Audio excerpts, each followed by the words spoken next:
Assalamualaikum warahmatullahi wabarakatuh.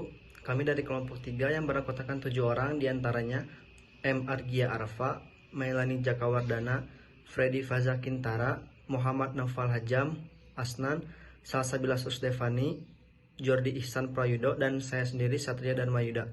Kami akan menjelaskan materi tentang keawetan. Definisi keawetan adalah wujud fisik hasil pekerjaan konstruksi yang menyatu dengan tempat kedudukannya, sebagian atau seluruhnya berada di atas dan atau di dalam tanah atau air yang berfungsi sebagai tempat manusia melakukan kegiatannya, baik untuk hunian atau tempat tinggal, kegiatan keagamaan, kegiatan usaha, kegiatan sosial, budaya, maupun kegiatan khusus. Assalamualaikum warahmatullahi wabarakatuh. Nama saya Freddy Faza. Di sini saya akan melanjutkan penjelasan yang telah diberikan oleh Satria. Bangunan seharusnya direncanakan agar berumur panjang, sebab yang kuat dan awet akan memberikan rasa aman dan tentram bagi penghuninya. Untuk mendapatkan keawetan yang baik, perlu diperhatikan jenis bahan yang digunakan, memperhatikan standar mutu dan kualitas, serta cara pelaksanaan pekerjaan yang betul sesuai dengan prosedur yang benar. Selain itu, untuk menambah keawetan perlu dipelihara secara berkala terhadap kerusakan-kerusakan bagian yang akan terjadi. Selanjutnya saya Muhammad Naufal akan menjelaskan faktor internal pendukung-pendukung keawetan. Yang pertama ada konstruksi. Apabila proses pembuatannya tidak sempurna, tentu saja akan menimbulkan efek kekuatan dinding jadi lemah. Misalnya saja ukuran dari besi tulang yang terlampau kecil, sambungan gelang-gelang yang kurang rapat, dan terdapat bagian yang lepas. Hal tersebut tentunya akan membuat kualitas dinding menjadi berkurang. Demikian juga dengan total kolom dan lain sebagainya juga harus dihitung sesuai dengan besarnya dinding dan ukuran bangunan yang nantinya akan dibuat. Yang kedua ada material bangunan. Faktor selanjutnya adalah material bangunan, tentunya batu bata, campuran semen, dan serta pasir yang digunakan untuk membuat adonan nut atau penempelan dan lapisan plester.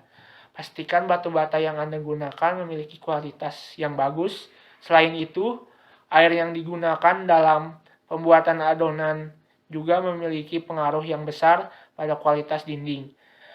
Untuk itulah gunakan air sesuai dengan aturan yang ditetapkan. Hal lainnya berhubungan dengan air adalah rembesan yang masuk dalam struktur dinding. Air ini bisa muncul dari saluran yang menempel di dinding dan bocor. Kualitas plester yang jelek selanjutnya membuat air hujan masuk lalu merembes.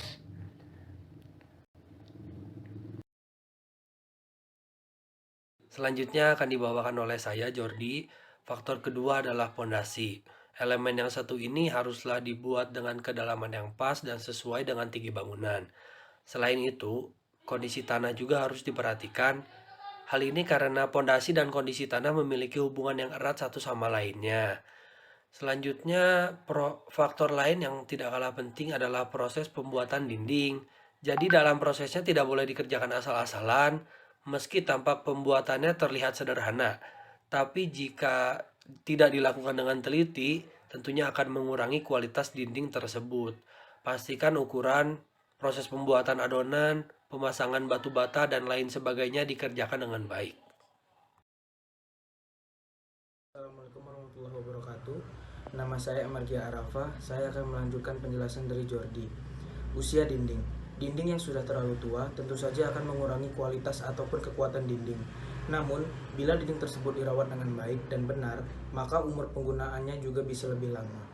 Apabila terdapat keretakan, pastikan untuk segera memperbaiki dan menambalnya. Dengan begitu, keretakan ini tidak akan melebar kemana-mana. Selain faktor di atas, kualitas dinding juga dipengaruhi faktor lain yang bersifat eksternal, contohnya cuaca. Faktor eksternal berbahaya lainnya adalah cuaca dan suhu udara. Jika suhu terlalu lembab akan membuat dinding jadi lebih mudah terkena jamur dan lumut. Sebaliknya, Bila terlalu panas, biasanya dinding akan mudah retak dan pecah-pecah di bagian permukaannya. Dua hal tersebut dapat membuat kualitas dinding berkurang. Namun, jika Anda mau memberi lapisan anti jamur dan lumut, serta menggunakan adonan yang tepat, maka efek buruk dari perubahan cuaca tersebut bisa diminimalisir. Perkenalkan, nama saya Mailani Jaka Wardana. Saya akan menjelaskan lanjutan dari Salsabila susdepani. Adanya pohon. Di dekat dinding bangunan terdapat pohon dengan ukuran yang besar. Akar pohon yang terus tumbuh dan besar dapat masuk ke dalam struktur dinding dan merusaknya. Akibatnya, kekuatan konstruksi dan fondasi dalam menahan beban ukuran. Dengan begitu, dinding lebih jadi mudah rusak dan roboh.